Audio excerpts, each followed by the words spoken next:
One of the ways you can trap criminals in the United States is with total unoriginality. I mean, for the last 40 or 50 years, it's always been the Lee Harvey Oswald. If anybody gets assassinated, lone crazed killer, communist, lone crazed killer. These murders have almost always been plots, but, oh no, you're not a conspiracy theory. Oh, no, you must believe in flying saucers. Well, everything in the United States is a conspiracy. Haven't we figured that out yet? Whether it's the tobacco companies saying smoke Lucky Strikes because then you'll be healthy. I mean, everyone conspires to cheat the people and conspires to seize power. What is a political party but a conspiracy to seize the power of the state? Any child can work that one out. We're talking to Gore Vidal today on Media Matters. I'm your host, Bob McChesney, here in WILL AM 580.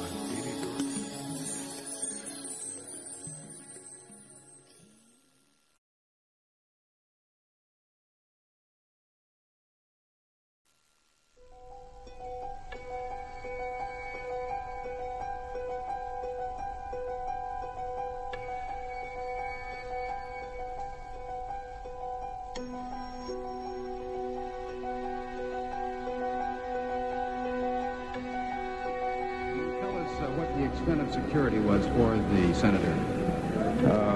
From the Los Angeles Police Department, we're not providing security. This is not...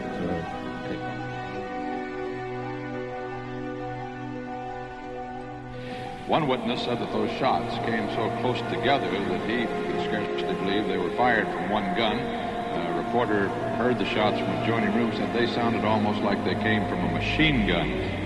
So short was the burst of fire. Political murder is a part of our lives.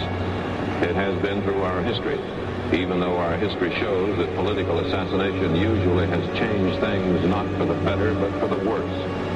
Senator Kennedy is the latest victim. Run back. I just saw somebody run back, and then I heard somebody say he's been shot, and that's all I heard. That's all I saw this man run back there. There has been a chase after that man? Well, everybody said... Are you afraid right now, Senator? Huh? Are you afraid? No, I don't like this. I know you don't. I'm afraid. I just don't like it. No, you're afraid.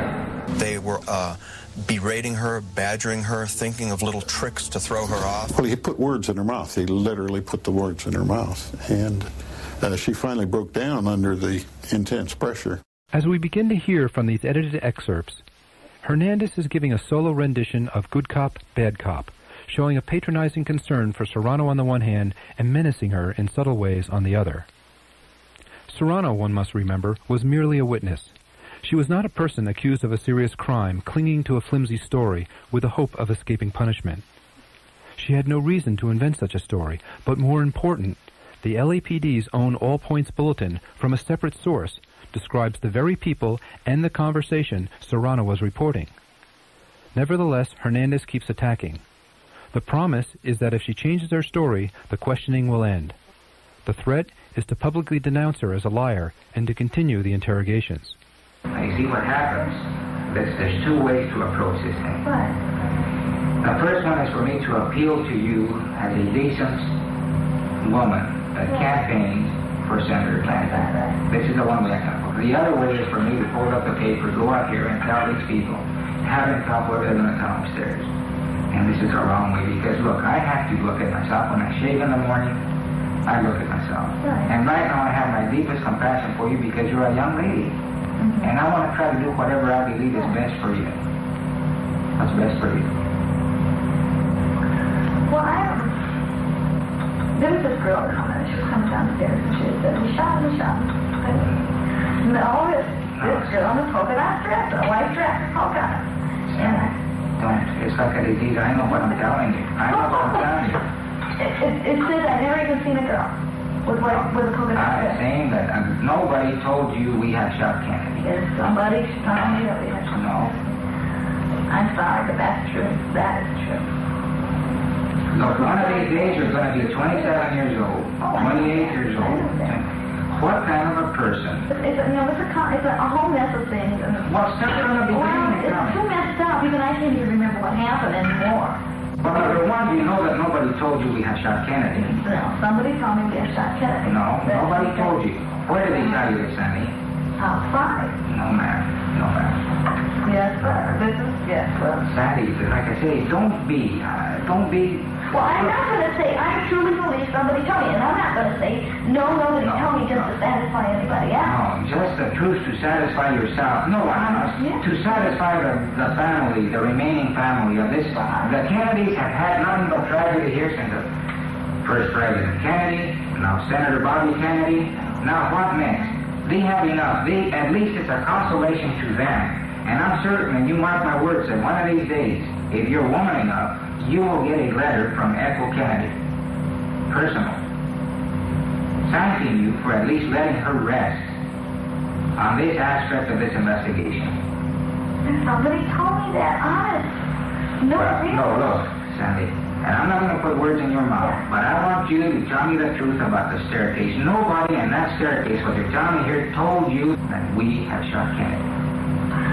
A woman told me we had shot Kennedy. Where did she tell you this? Outside. Outside where? I believe I was on the staircase. You say I believe I was on the staircase? Sure. I mean, look, a half lie is as much as a lie because there are no half lies. Yeah, I was on the stairway.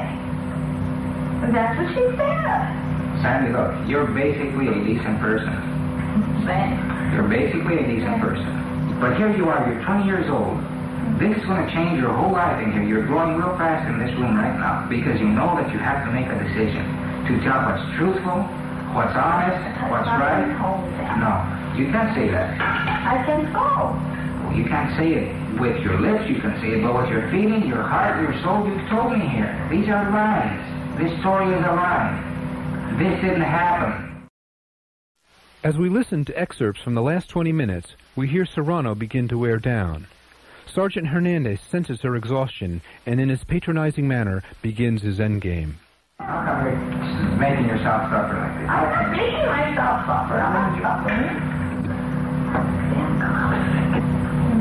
Leave me alone. Well, the only time that you will be left alone, and I can tell you right now, you tell me what happened out there, and I can assure you that nobody else will. I don't know what happened. To tell you the truth, I don't know what happened. I don't know really what happened. Everything is such a mess. Well, think about it, Sandy. I thought it got over and over and over and over in my head and over and over and over and over. And I don't know. I can remember somebody, in my mind, I can remember somebody who said this to me. I can remember crying and crying and crying, and I can remember saying, oh, they told me we shot him.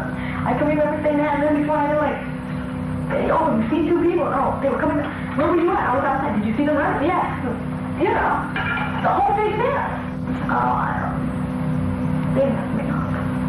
And I knew all along they were messing me up. They messed me up so bad. It's not that I was telling you all lies. It's not that I wasn't telling you all lies. Somebody did tell me. Well, they told you Kennedy has been shot, or they shot Kennedy, or he shot Kennedy. Then the policeman started questioning you. The next thing it was two people. The next thing it was a woman in a white and black polka dot dress. And before you know it, there they are. Sure, I can see where you got messed up. Yeah, but look what's happened. You think what happened? This whole thing has got out of proportion. Well, we're going to stop it right now, aren't we? Aren't we, Sandy? We're going to stop it right now, and I'm going to go see if we can get a stenographer to come up and take a statement and stop it right now. Hernandez finally gets his way. After over an hour of agonizing confrontation, he leads Serrano through a series of questions where she ultimately agrees to having been, quote, messed up. At the time Kennedy was murdered, Robert Houghton was chief of detectives for the Los Angeles police. It was under his direction that Special Unit Senator would be formed to investigate the crime. Special Unit Senator was also the title of Houghton's 1971 book, written to explain to the American people what really happened in the Robert Kennedy killing. Under the safe cover of official secrecy, Chief of Detectives Houghton would be able to quote with satisfaction from Sandra Serrano's recantation, never having to mention